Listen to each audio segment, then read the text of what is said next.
Buenas tardes, Azalia. Quisiera iniciar preguntándole, tras estas casi 2 décadas de régimen de los Ortega Murillo en el poder, ¿qué ha significado ese periodo para las mujeres defensoras de derechos humanos en Nicaragua y en particular para el Movimiento Autónomo de Mujeres, que es la organización que usted coordina? Pues realmente ha ocurrido lamentablemente lo que habíamos pensado que iba a ocurrir. Nosotras muy temprano, en el año 2006, previo a las elecciones de ese año que le dieron el triunfo Ujú. espurio a Daniel Ortega, habíamos pensado que lo peor que le podía pasar a Nicaragua era el triunfo de Daniel Ortega. Y lo Ujú. dijimos públicamente. Y por eso fue que cuando a él le dieron el triunfo, nosotras nos declaramos de oposición. Porque nosotras no podíamos concebir que una persona que había sido acusada de un grave delito contra la vida de una mujer, contra la integridad personal de una mujer, pudiera ser presidente. Y que eso iba a significar, como efectivamente ocurrió, en graves daños para la vida de las mujeres. Y eso lamentablemente fue así. Y en el caso nuestro, digamos, como Movimiento Autónomo de Mujeres, muy tempranamente nos persiguieron, y con amenazas de muerte incluso, y muy tempranamente también allanaron nuestro espacio en el cual atendía el movimiento. Ujú. Entonces, realmente, es decir, creo que esto nos da una enorme espacio para analizar que no puede haber una buena presidencia de alguien que conscientemente ha violado derechos humanos. Ujú. Creo que esto es una enseñanza. Muchas gracias, Azalia. Mi siguiente pregunta tiene que ver con que, según algunas fuentes, Nicaragua sería un ejemplo de paridad de género en el poder. Mi pregunta es que, desde una perspectiva feminista, ¿cómo se puede explicar esta distancia entre este discurso oficialista y la realidad que día a día viven las mujeres en el país? Bueno, Nicaragua tiene su constitución que es solidaria y en un momento hubo una grave crisis alimentaria en Nicaragua y personas de productores que estaban en la línea del canal se solidarizaron con esta gente que estaba pasando hambre, o sea, no Ujú. era metáfora, estaban pasando hambre. Y lo que el gobierno hizo fue apropiarse y no les entregó los productos alimenticios a las personas que estaban con hambre. O sea, eso es para Ujú. demostrar la enorme falacia, la enorme brecha que hay entre lo que dicen y lo que hay. En Nicaragua, alguna gente, incluso el Foro Mundial Económico, ha dicho que Nicaragua es uno de los países mejores en equidad de género y es una cosa que nosotros hemos dicho constantemente. Si algo se le puede reconocer, entre comillas, a la dictadura es la transversalidad, pero la transversalidad para reprimir, la Ujú. transversalidad para mentir, para decir falacias. Y en el caso de las mujeres, o sea, el hecho que ellos digan que tienen un 50% formalmente, en la práctica eso no existe. Pero independientemente que existiera en la práctica, lo real es que en Nicaragua no hay vocería, no hay autonomía. De hecho, haciendo uso de la transversalidad, igualmente no tienen vocería ni los ministros, Ujú. ¿verdad? Hombres, ¿verdad? Entonces, realmente no es cierto que exista igualdad, equidad en Nicaragua. Hay una norma que dicen del 50%, pero que en la práctica el único poder está en la pareja dictatorial, Ortega y Murillo. Ujú. Muchas gracias por su respuesta, Azalia. Ahora quisiera profundizar un poco más sobre la situación específica de la privación arbitraria de libertad por motivos políticos. Las organizaciones feministas han podido documentar que hay una serie de impactos y de violaciones diferenciadas tanto hacia las mujeres presas políticas como hacia sus familiares. En este contexto, me gustaría si pudieras profundizar un poco en cuáles son como esos patrones de violencia específica y diferenciada hacia las mujeres y sus familiares. Bueno, recordemos que en América Latina, principalmente en el Cono Sur, existieron dictaduras y fueron dictaduras en las cuales se conoció mucho la denuncia de lo que había ocurrido, pero hasta un par de décadas después de que terminaron las dictaduras se logró conocer que había habido una manera particular de Ujú. persecución a las mujeres. Nosotras, conociendo eso muy temprano, fuimos viendo cuáles eran las maneras particulares en las cuales se reprimía a las mujeres. Y vimos que metafórica y literalmente se penalizaba el hecho de ser mujer. ¿En qué sentido? En que lo que se consideraba que son las obligaciones de género se penalizaban en el momento principalmente de las mujeres encarceladas en prisión política. Se les decía, en lugar de estar aquí deberías estar cuidando a tus nietos. Y no estás cuidando a tus nietos y sos culpable y sos responsable de no estar cuidando a tus nietos por andar haciendo política. Es decir, había un discurso como que la política no es un asunto de mujeres. Entonces yo creo que la primera negación de eso es negarle a las mujeres la calidad de persona con derecho. Y persona con derecho que implica que tiene todas las responsabilidades y los derechos de una ciudadana, ¿verdad? Entonces la idea es de que la ciudadanía es un asunto masculino. Entonces yo creo que esa es una de las principales cosas, digamos, de negarle a la mujer su condición de ser sujeto de derecho, de ser sujeto democrático, de ser sujeto político, digamos, de manera general. Y luego de manera particular el hecho de penalizar su rol de género, ¿verdad? De abuela, de madre, de hermana, y entonces castigar el no cumplir con esa función y castigarla de una manera física y emocional. ¿Y en el caso de las familiares? Y en el caso de los familiares, nosotros pudimos ver desde muy temprano, desde las primeras situaciones de 2018, bueno, que se dieron violaciones masivas, ¿verdad? Por una parte, y luego a las madres se les penalizó.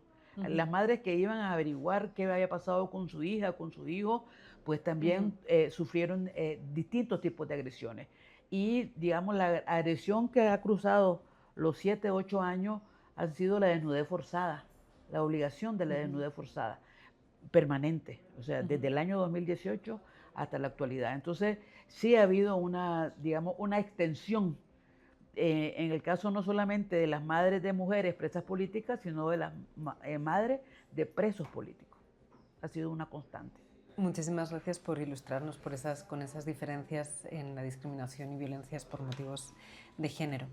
Quisiera pasar ahora a una pregunta un poco más humana, que tiene que ver con que usted ha sido una de las tantas personas arbitrariamente privadas de su nacionalidad, también como consecuencia a su activismo y a su defensa de los derechos humanos, y ha sido forzada al exilio precisamente como consecuencia de esa labor.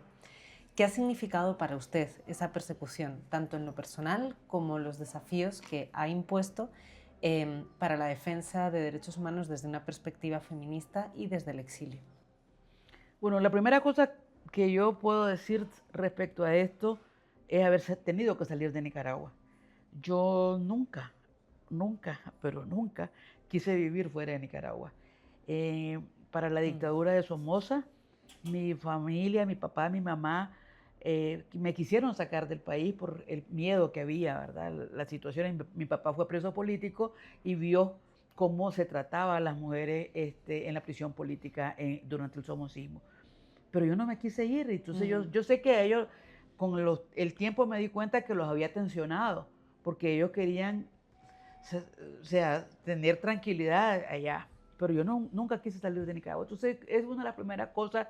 De hecho, yo estuve en el país hasta el 18 de febrero del año 2023, es decir, 3 días después que me quitaron la nacionalidad. Entonces, esa es una de las primeras cosas y es, pues, decir, aguanté el acoso, el hostigamiento, el tener ahí a la policía mañana, tarde o noche, o en cualquier momento frente a la casa o haciendo las cosas normales, de ir al súper, de ir a una consulta médica y tener ahí.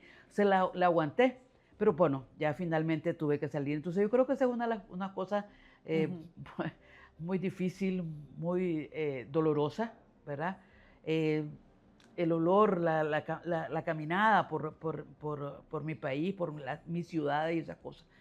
Sin embargo, pues ahora pienso que ha sido importante estar acá, fuera, ha sido importante poder hacer conexiones con mucha gente, tener una mirada hacia el exilio que no podría tener si no lo viviera en carne propia. Entonces yo creo que me refuerza en el asunto de que hay que trabajar para evitar que cualquiera de nosotros podamos vivir a donde queramos, pero que sea por voluntad nuestra y no porque hayamos sido forzados al destierro, porque en realidad a mí me desterraron, o sea, más que el exilio, a mí me desterraron. Entonces, pues sí, o sea, uno puede tener derecho a moverse por todo a donde uno le dé la gana, pero que sea por un asunto de voluntad propia. Yo creo que ese es un tema central para mí.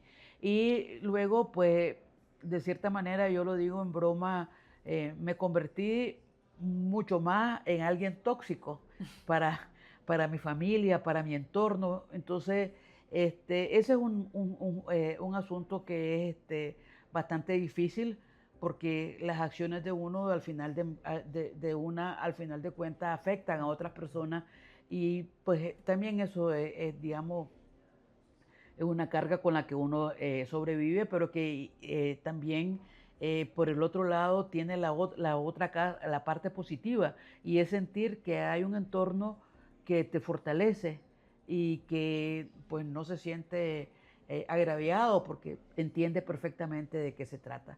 Yo creo que pues esas serían, digamos, esa parte humana en el sentido también de conocer otras costumbres, otra forma de relacionarse, otro entorno, que eso para mí ha sido grandioso.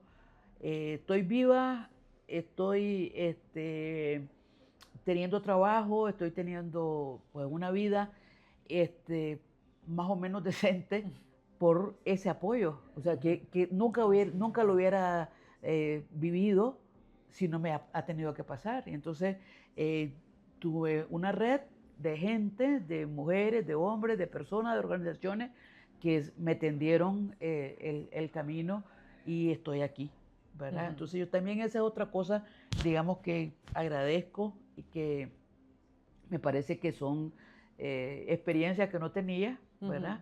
Y que de las cuales hoy puedo hablar, pues de la fortaleza que hay en el exilio y la solidaridad y empatía que hay también entre las personas defensoras de derechos humanos de muy distintas nacionalidades. Claro, no es solo la lucha, también es celebrar esas redes que entretejemos que nos sostienen y nos permiten continuar luchando.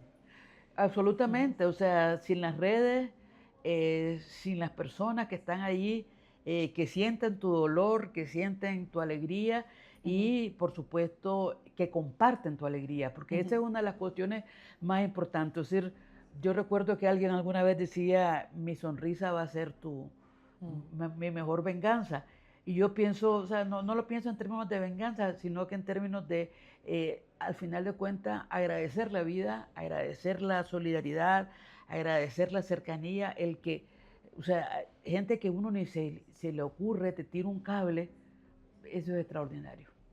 Muchísimas gracias por sus respuestas y ya para finalizar me queda una última pregunta, Azalia, que es, frente a este panorama de graves violaciones a los derechos humanos, de crímenes de lesa humanidad, ¿cuál sería su llamado a la comunidad internacional para exigir estas responsabilidades al Estado nicaragüense y sentar las bases de estos procesos de memoria, justicia, verdad y reparación para las mujeres nicaragüenses? Bueno, yo creo que una cuestión importante es que no normalicemos lo que es estas cosas que han pasado, que no pensemos que están allí, que le pasaron a un país sin importancia, porque de repente yo he escuchado mucho esos discursos ahora, bueno, Venezuela tiene petróleo, Nicaragua no tiene petróleo, entonces como que el asunto fuera un asunto descartable. Las personas no somos descartables, ¿verdad? Ni en Nicaragua viven personas, están un montón de personas de nicaragüenses que estamos fuera de Nicaragua, regados por el mundo y que tenemos derecho a vivir en paz, que tenemos derecho a la democracia, que tenemos derecho a tener derecho, ¿verdad? Entonces yo diría que no dejemos eso a un lado, que no lo minimicemos y que no veamos normal que ocurren esas barbaridades en contra de la gente. Muchísimas gracias.